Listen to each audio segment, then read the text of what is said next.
नमो नमः बच्चों, मैं हेमा धूत एक बार फिर से आप सभी का स्वागत करती हूँ हमारे संस्कृत के इस क्लास में। आज हम करने जा रहे हैं 8वीं कक्षा का संस्कृत विषय से पहले पाठ, ग्रामर का पहले पाठ का मतलब जो व्याकरण है उसका दूसरा सेशन, और हमारे पाठ का नाम है वर्ण विचारः। वर्ण विचारः अर्थात वर्णों के बारे में अधिक जानकारी प्राप्त करना कि वर्ण क्या है। वर्णमाला जो हमने पिछले सेशन में वर्णमाला की जानकारी ली थी, जिसके अंदर स्वर होते हैं, व्यंजन होते हैं तथा अयोगवाहक होते हैं। अभी स्वर के बारे में हमने थोड़ी जानकारी, जैसे ह्रस्व स्वर, दीर्घ स्वर और प्लुत स्वर, टोटल कुल मिला के 22 स्वर होते हैं, इनके बारे में हमने जानकारी ली। अब इससे आगे हम पढ़ेंगे इस सेशन में जो स्वरों के भेद है, ह्रस्व, दीर्घ और प्लुत, ये क्या है, कैसे होते हैं। उच्चारण की दृष्टि से अ, ई, उ, री, लृ इन 5 वर्णों के उच्चारण में जो समय लगता है उसे एक मात्रा माना जाता है। जैसे मैं बोल रही हूँ अ में केवल एक ही मात्रा का उपयोग हो रहा है। यहाँ पर मुझे बिल्कुल भी दूसरी मात्रा के लिए वेट नहीं करना पड़ रहा है, एकदम से बोलते ही यह मेरा शब्द पूरा हो गया है। ठीक है, अ, ई, उ, रु, हाँ, री, लृ। तो इन 5 वर्णों को अगर मैं देखूं तो इन 5 वर्णों के उच्चारण में जो समय लगता है उसे एक ही मात्रा में मानती हूं। लृ को छोड़कर शेष 4 अ, ई, उ, री को बोलते समय दुगना समय लगाया जाए। यहाँ पे लृ को छोड़कर यदि ये जो 4 वर्ण है, यहाँ पे स्वर जो है, इनको अगर दुगना समय लगता है, मतलब एक मात्रा अगर लगा दी जाए और दुगना समय लगे, तो यही ह्रस्व स्वर जो है दीर्घ स्वर में हो जाते हैं, बदल जाते हैं। जैसे कि आ, ई, उ, रु, है ना, इन्हें हम दीर्घ स्वर कहते हैं। तो अ, ई, उ, री ये सब हमारे हो गए हैं ह्रस्व स्वर, ये नहीं एक मात्रा का समय लगता है इन्हें बोलने में। और जब हम बोलते हैं आ, ई, उ, रु, तो ये हमारे हो जाते हैं दीर्घ स्वर, क्योंकि यहाँ इन्हें 2 मात्रा जितना समय लग रहा है बोलने में। फिर ए, ओ, ऐ, औ भी दीर्घ स्वर है, क्योंकि इनके उच्चारण में भी 2 मात्राओं का समय लगता है। ये मूल स्वरों अ, ई, उ के मेल से बने हैं, अतः इन्हें संयुक्त स्वर भी कहा जाता है। जो दीर्घ स्वर है वह ये जो मूल स्वर है अ, ई, उ, इनसे बने हुए हैं, इसीलिए इन्हें संयुक्त स्वर भी कहा जाता है। इनमें भी ए, ओ को गुण स्वर तथा ऐ, औ को वृद्धि स्वर कहा जाता है। ये जो गुण स्वर है, वृद्धि स्वर है, तो ये जानना भी हमारे लिए जरूरी है, क्योंकि जब हम संधि करते हैं आगे तो ये सब संधियां आती है। जैसे ए और ओ, इनको हम गुण स्वर कहते हैं, और ऐ और औ को वृद्धि स्वर कहा जाता है। प्लुत स्वरों के उच्चारण में 3 मात्राओं का समय लगता है, इसीलिए हमने प्लुत स्वरों में 3 जगह जगह पे लिखा था। तो 3 मात्राओं का जहां समय लगता है। संक्षेप में स्वरों का विभाजन निम्न प्रकार से है। अब देखते हैं संक्षेप में किस तरह से हम स्वरों का विभाजन करते हैं। ह्रस्व जो है वो मूल स्वर है हमारे अ, ई, उ, री, रु। संयुक्त स्वर जो आ जाते हैं ए, ऐ, ओ, औ, तो इसमें होता है अ और ई मिलकर ए हो जाते हैं, और अ और ए मिलकर ऐ हो जाता है, अ और उ मिलकर ओ हो जाता है, और अ और औ मिलकर अ हो जाता है। ठीक है, अब तीसरा जो है हमारा गुण स्वर जो है अ, ए और ओ। वृद्धि स्वर है हमारा आ, ए, ऐ, औ, और दीर्घ स्वर जो है आ, ई, उ, री, ए, ऐ, ओ, औ। लृ वर्ण का दीर्घ नहीं होता है। लृ वर्ण जो है ह्रस्व ही रहता है, वह दीर्घ में नहीं बदलता है।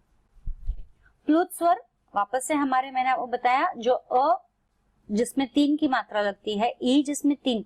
अभी ये जो मात्रा है लगाने में, हम अ के साथ में जैसे आ में हम लगाते हैं 1 डंडी, तो क्या प्लुत स्वर में 2 डंडी नहीं लगाएंगे, लगाएंगे 1 ही डंडी, या उसे उच्चारण करते समय उतना समय लगता है, इसीलिए उसे कहा जाता है 3, वहां लिखा गया है अ मतलब 3 मात्रा जितना समय लगे वैसा। ई, उ, री, रू, ए, ऐ, औ, ओ, औ, ऐसे इस प्रकार से व्यंजन और हल। अभी व्यंजन जिनका उच्चारण, व्यंजन क्या होते हैं? जिनका उच्चारण स्वरों की सहायता से होता है। व्यंजन वो होते हैं जिनका उच्चारण स्वरों की सहायता से होता है, यानी बिना स्वरों के हम व्यंजनों को उच्चारण नहीं कर सकते हैं। तथा स्वरों के बिना जिनका उच्चारण संभव नहीं, वे वर्ण व्यंजन कहलाते हैं। इन्हें हल भी कहते हैं। हम क का उच्चारण नहीं कर सकते। क एक व्यंजन है। आधा क जो नीचे जो आधे की मात्रा में हमेशा कहती हूँ, उसका एक्चुअल नाम है हल। हल कहते हैं।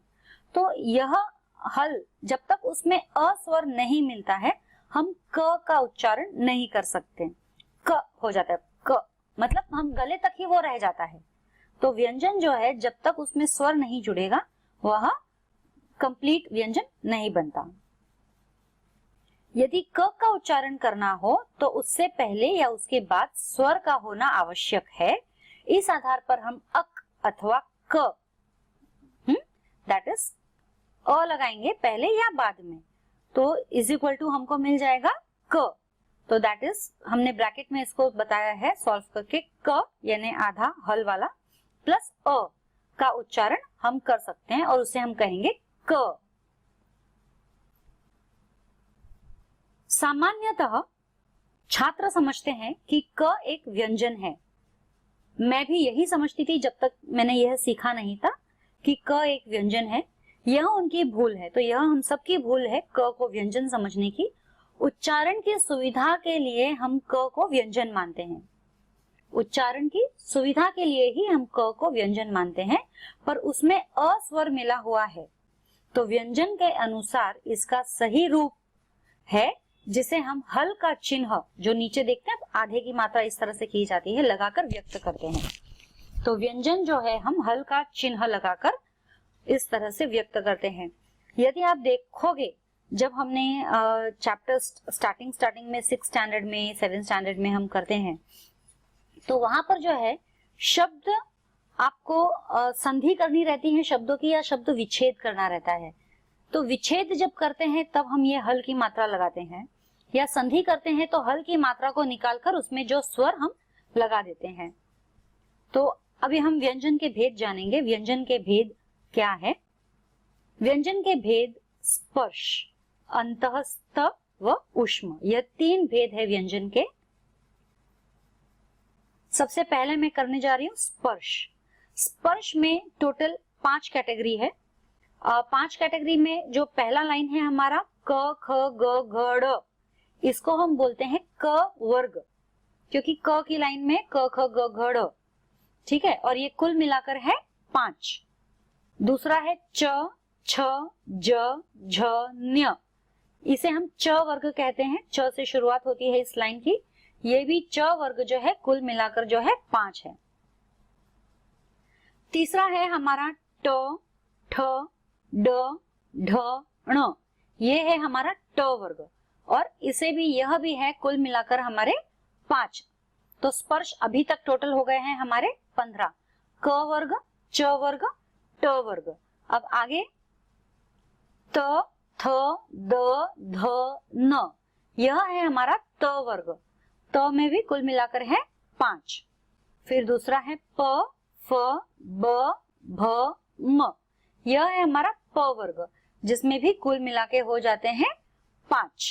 तो ये व्यंजन जो है हमारे टोटल जो है, तो ये पहला स्पर्श जो हम कहते हैं, टोटल हमारे है 25, है ना। क वर्ग, देखिए क वर्ग है, च वर्ग है, ट वर्ग है, त वर्ग है और प वर्ग है। टोटल मिला के हमारे हो गए हैं 25 ये व्यंजन, इस तरह के स्पर्श जिसे हम कहते हैं। ये सभी 25 व्यंजन स्पर्श कहलाते हैं। इनके उच्चारण में जिह्वा मुख के किसी न किसी भाग या कंठ को स्पर्श करती है। जिह्वा यानी जीभ, हमारी जबान जो है, जब हम इन सभी व्यंजनों को, स्पर्श व्यंजनों को उच्चारण करते हैं, तो हमारी जिह्वा कहीं ना कहीं हमारे मुख में या कंठ में, मूर्धा पे या दंत पे या होठों पे लगती है। अब दूसरा जो है वह है अंतःस्थ।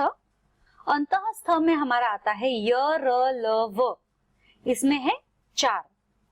कितने अंक है इसमें? टोटल ये 4 है। तो ये 4 अंतःस्थ कहलाते हैं। इनमें जिह्वा पूरा स्पर्श नहीं करती है। य र ल व य र ल व जो कहते हैं, तो जिह्वा जो है हमारी ये पूरी तरह से स्पर्श नहीं करती, केवल थोड़ा सा रगड़ खाती है। स्पर्श करते समय थोड़ा सा स्थान शेष रह जाता है, अतः ये स्वर तथा व्यंजन दोनों के बीच का वर्ण है। इसे हम स्वर तथा व्यंजन अंतःस्थ, इसीलिए इसे अंतः यानी बीच का स्थान इसे दिया गया है। ये स्वर तथा व्यंजन दोनों के बीच के वर्ण है। और ये वर्ण क्या है? य र ल व। पर इनकी गणना हम व्यंजन में ही करते हैं। य र ल व हमारे व्यंजन में ही आते हैं और इन्हें अंतःस्थ की संज्ञा देते हैं। अब ऊष्म जो है हमारा रह गया श, श, स, ह। ये भी 4 है। ये 4 ऊष्म वर्ण है। इनके उच्चारण में जिह्वा पूरा स्पर्श नहीं करती है। स्पर्श करते समय थोड़ा सा स्थान ऊष्मा, गर्मी पैदा होती है ना। जब ये इन वर्णों का हम उच्चारण करते हैं तो थोड़ा सा जहां पर भी स्पर्श होती है वहां गर्मी पैदा होती है, अतः इन्हें ऊष्म नाम दिया गया है। अगला जो है हमारा है अयोगवाह। जिन वर्णों का उच्चारण स्वरों की सहायता के बिना नहीं हो सकता है तथा जो स्वरों के साथ मिलकर स्वरों के बाद ही बोले जाते हैं, वे अयोगवाह कहलाते हैं। ये एक विचित्र है। तो ये जो है इनका उच्चारण हम बिना स्वर के साथ, मतलब इनको स्वर के साथ ही कहा जा सकता है, स्वर से अलग करके हम नहीं कह सकते। अब जैसे मैं क कहूंगी तो मुझे पता है क में स्वर अ मिला हुआ है, लेकिन क में कहीं पर भी स्वर नहीं आ रहा है। मैं क उच्चारण करूंगी तो आपको क ही लगेगा, जिसे हम व्यंजन की उपाधि देते हैं। लेकिन यहाँ जो अयोगवाह है, इन्हें उच्चारण करने के लिए हमारे पहले स्वर तो आना ही आना है। स्वर आएगा फिर ही इनका उच्चारण होगा। जैसे ये स्वरों के पहले नहीं बोले जा सकते। अयोगवाह भी 4 है तथा अनुस्वार, किसी स्वर के बाद न या म के स्थान पर अनुस्वार आता है, जैसे सह,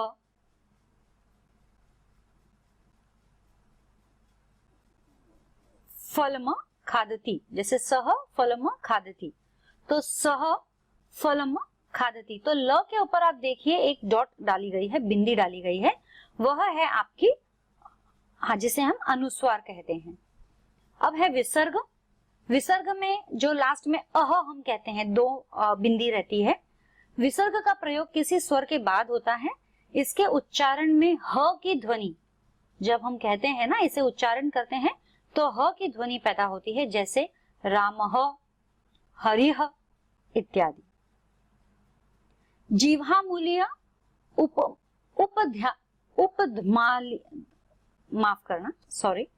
तो जिह्वामूलीय उपध्मानीय, यह जो 2 है यह भी अयोगवाह चिन्ह ही है। सामान्यतः लिखते समय हम इन चिन्हों का इस्तेमाल नहीं करते हैं, लेकिन कहीं कहीं पर जहां बड़ी बड़ी किताबें लिखी जाती है संस्कृत में, वहां पर ही इनका इस्तेमाल किया जाता है और उसी हिसाब से उन्हें उच्चारण भी किया जाता है। So what did we learn today बच्चों? आज हमने क्या सीखा?